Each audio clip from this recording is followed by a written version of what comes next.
E por você estar se trabalhando por inteiro, você vai se sentir muito melhor, porque você vai se conhecer em todas as áreas, em todos os sentidos. Ah, mas isso não faz sentido. Como não faz sentido? O que não faz sentido é você se dividir, é você tratar mais de uma área do que da outra, é você acreditar, né, que você pode cuidar da sua aparência física, mas você não precisa cuidar da sua mente, você não precisa tratar da sua alma, entende? Então, quando nós falamos de renovação da mente, a mente, ela é uma expansão, né? Porque a mente, ela vem falando do cérebro, ela vem falando da alma, ela vem falando de tudo aquilo que cerca o homem, e na maioria das vezes isso não é muito trabalhado. As pessoas passam por cima disso como se inexistisse, né? Como se isso fosse algo que não precisasse, sabe? Não faz parte da sua vida, não faz parte do seu meio, não faz parte do seu vínculo, entende? Então, os teus sentimentos, as suas emoções, elas vão sendo cada vez mais colocadas para trás, né? E aí ela não percebe que é justamente isso que não está sendo tratado, que vai se transformando numa bola de neve e vai trazendo consequências lá na frente. Por quê? Porque ela passou por cima daquilo, ela ignorou aquilo quando na verdade deveria ter tratado. Então, quando eu falo de renovação da mente, eu falo no sentido de que você precisa trazer essa realidade para a sua vida. A consciência de que corpo, alma e espírito fazem parte de um único corpo, né? Você é um espírito, né? Então nós precisamos ter essa consciência. Nós somos um espírito que habitamos em um corpo e possuímos uma alma, entende? Então, nada disso pode ficar de fora. Ok? O teu corpo precisa ser tratado, assim como as suas emoções e principalmente o seu espiritual. Porque, na verdade, o espiritual é o alicerce, né? Nós passamos por muitas experiências na nossa vida e que nós vamos perceber que no momento mais difícil que nós nos encontramos, as pessoas somem, né? As pessoas praticamente, elas desaparecem. E com quem nós estamos contando? Com aquilo que nós acreditamos. Então, esse é o nosso alicerce, é a nossa estrutura, é saber que nós não estamos sozinhos, é saber que existe um universo maior, é saber que Deus ele está no comando e no controle, ele está nos direcionando. Quer dizer, quando nós falamos controle, eu quero ressalvar isso porque é outra coisa que as pessoas elas se confundem muito quando a pessoa ela fala que Deus está no controle da situação. E na verdade nós estamos no controle da situação. Porque quando a vida é tua e você tem o livre-arbítrio, o comando de decisão, né? Eu costumo dizer que existem vários poderes na nossa vida e que muitas vezes as pessoas elas não utilizam, elas deixam passar. Então, nós vamos trabalhar esses poderes nos nossos projetos, né? Que é o poder de escolha, de decisão, o poder do silêncio, da gratidão, né? O poder de você agradecer, de você se sensibilizar com o mínimo que você recebe, com aquilo que você, nesse momento, adquiriu, que pode ser uma coisa tão insignificante, mas que está fazendo toda a diferença nesse momento na tua vida, sabe? Então é muito importante quando você seja aquele, né, dos leprosos que foram abençoados, que foram curados e voltou para dar o seu testemunho. Então é muito importante que você seja grato, é muito importante que você reconheça, né, que o momento que você está vivendo hoje, embora seja uma situação que você não gostaria de estar, existem coisas que estão te favorecendo, estão te possibilitando ao crescimento, ao conhecimento, à expansão, à prosperidade.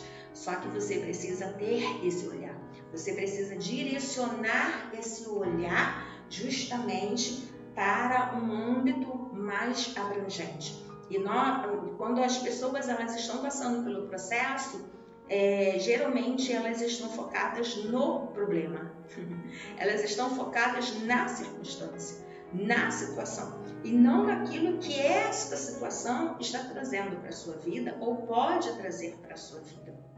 Essa é a Kátia de hoje, né? E quando você pergunta sobre quem é a mulher reconciliadora, a mulher reconciliadora foi a Kátia de ontem. A Kátia que viveu experiências duras, experiências difíceis e que não estava, né, consciente daquilo que ela estava vivenciando. Havia uma obscuridade muito grande nesse processo em que ela era totalmente levada pelas opiniões alheias, pelas dependências emocionais, pelas situações que a cercavam. E ela foi deixando a vida levar ela, né? Mesmo como uma cristã, mesmo acreditando em Deus, mesmo tendo os princípios de Deus, mas ela ainda não tinha esse desabrochar. Quando você pergunta o que marcou, né? O que fez essa virada de chave, eu vou te dizer que foi uma vez eu ouvindo algo me chamou muita atenção, sabe? E é assim que as coisas elas começam a acontecer na nossa vida. Um simples gesto, independente de que forma seja, né? Às vezes pode ser numa conversa, pode ser numa situação que aconteceu e que aquele momento ali foi a virada de chave, sabe? Quando eu ouvi, quando falavam acerca de se você é aquela pessoa que briga, é aquela pessoa que se explode, aquela pessoa que traz conflito, você não está na luz. E aquilo me paralisou. Por que me paralisou? Porque eu vivia muito na defensiva, sabe? Então, assim, quando você é atacada, de alguma forma você está tentando se defender, né? E eu vivia muito esse processo. Eu vivia muito o processo de me sentir sozinha, desamparada, né? E eu precisava me defender. Então, por várias vezes eu me via nesse ciclo, né? De estar brigando, de estar discutindo, de estar em conflito. Então, quando eu ouvi essa frase, aquilo fez todo sentido na minha vida. Por quê? Porque a palavra de Deus diz que nós somos luz, né? E que não havia coerência eu falar que sou luz se eu estou vivendo em conflito, vivendo em desarmonia, vivendo em situações que eu estou trazendo divisão. Então aquilo foi uma virada de chave muito grande na minha vida, porque a partir daquele momento eu entendi que eu precisava me alinhar. Eu entendi que eu precisava fazer uma transformação dentro de mim.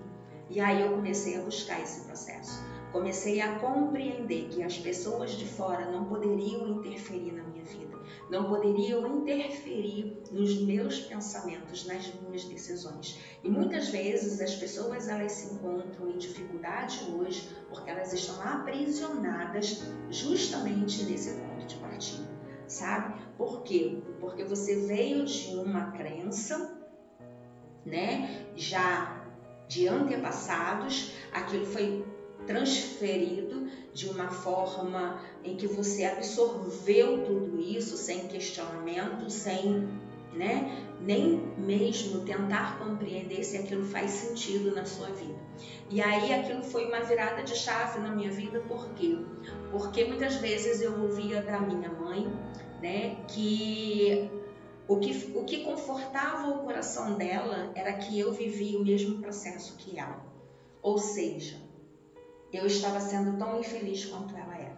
Então, aquilo dali me machucou muito, né? Porque